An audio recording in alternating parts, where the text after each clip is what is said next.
Bohemian San Francisco, The Elegant Art of Dining, by Clarence Edwards. Section 2. When the Gringo Came. To its pioneer days, much of San Francisco's Bohemian spirit is due. When the cry of gold rang around the world, adventurous wanderers of all lands answered the call, and during the year following Marshall's discovery, 2,000 ships sailed into San Francisco Bay, many to be abandoned on the beach by the gold-mad throng, and it was in some of these deserted sailing vessels that San Francisco's restaurant life had its inception.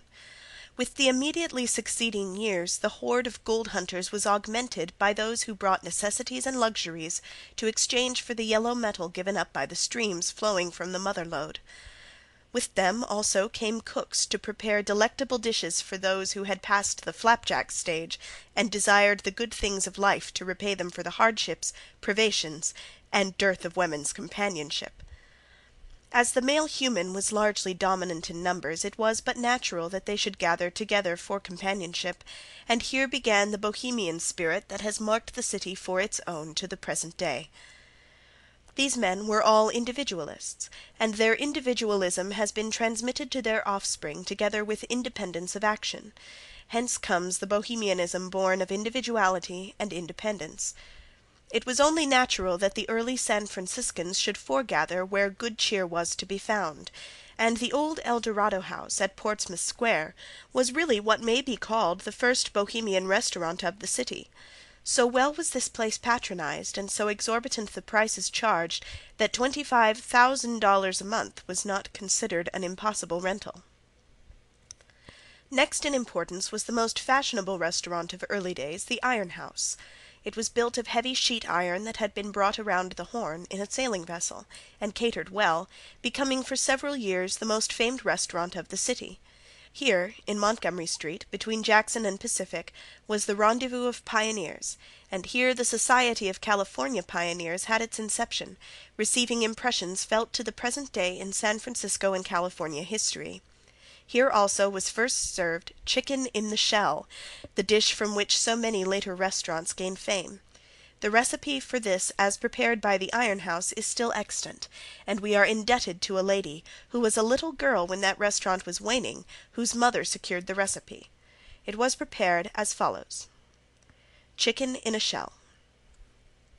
Into a kettle containing a quart of water, put a young chicken, 1 sliced onion, a bay leaf, 2 cloves, a blade of mace, and 6 peppercorns.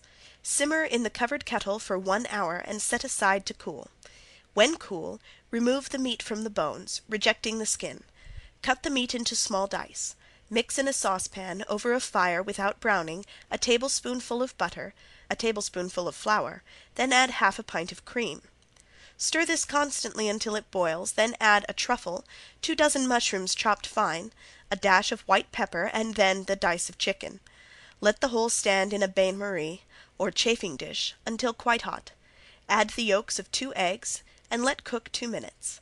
Stir in half a glass of sherry, and serve in cockle shells. Early Italian Impression. Almost coincident with the opening of the Iron House, an Italian named Bazzuro took possession of one of the stranded sailing vessels encumbering the bay, and anchored it out in the water at the point where Davis and Pacific Streets now intersect. He opened a restaurant which immediately attracted attention and gained good reputation for its service and its cooking. Later, when the land was filled in, Bazzuro built a house at almost the same spot and opened his restaurant there, continuing it up to the time of the Great Fire in 1906. After the fire, one of the earliest restaurants to be established in that part of the city was Bazzuro's, at the same corner, and it is still run by the family, who took charge after the death of the original proprietor. Here one can get the finest Italian peasant meal in the city, and many of the Italian merchants and bankers still go there for their luncheons every day, preferring it to the more pretentious establishments. The French peasant style came a little later, beginning in a little dining room opened in Washington Street, just above Kearny, by a Frenchwoman whose name was a carefully guarded secret. She was known far and wide as Ma Tante, or my aunt.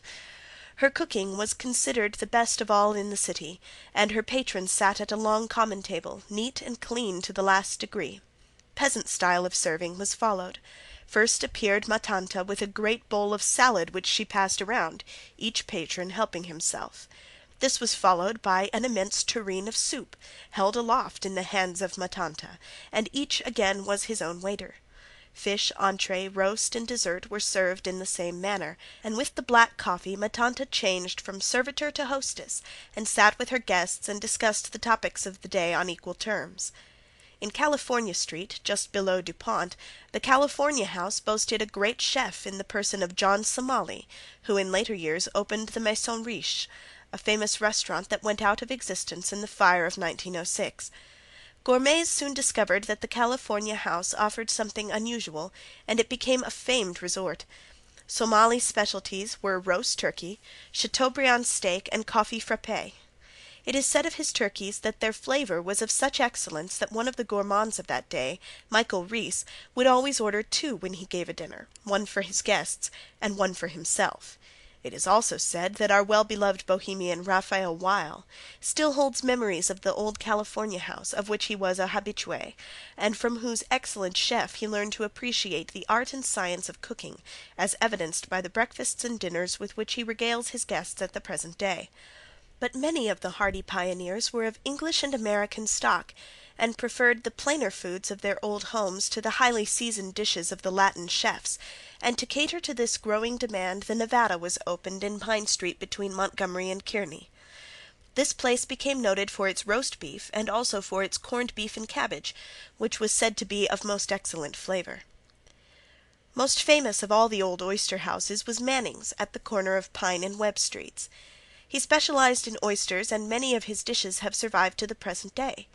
It is said that the style now called oysters Kirkpatrick is but a variant of Manning's oyster salt roast.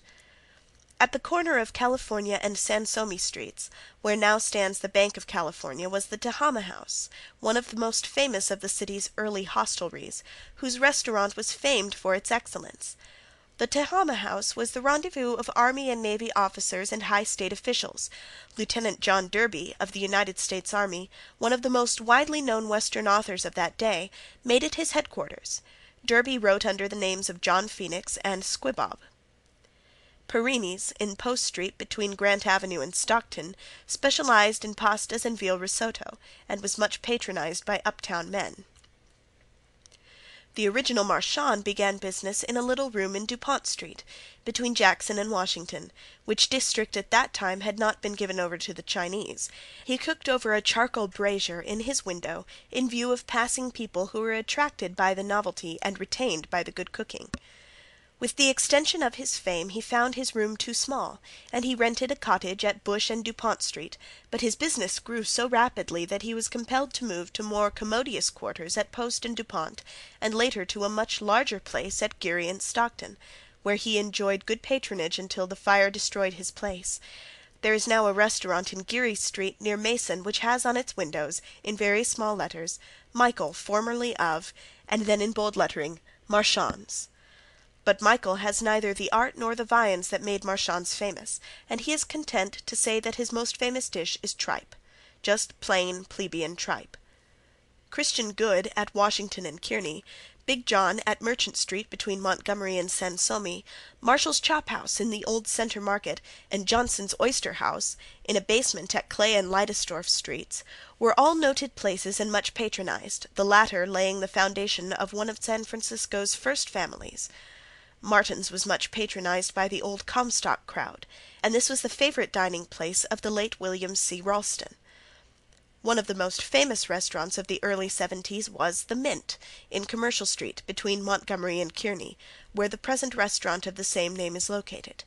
It was noted for its Southern cooking, and was the favorite resort of W. W. Foote and other prominent Southerners. The kitchen was presided over by old Billy Jackson, an old-time Southern darky who made a specialty of fried chicken, cream gravy, and corn fritters. End of Section 2.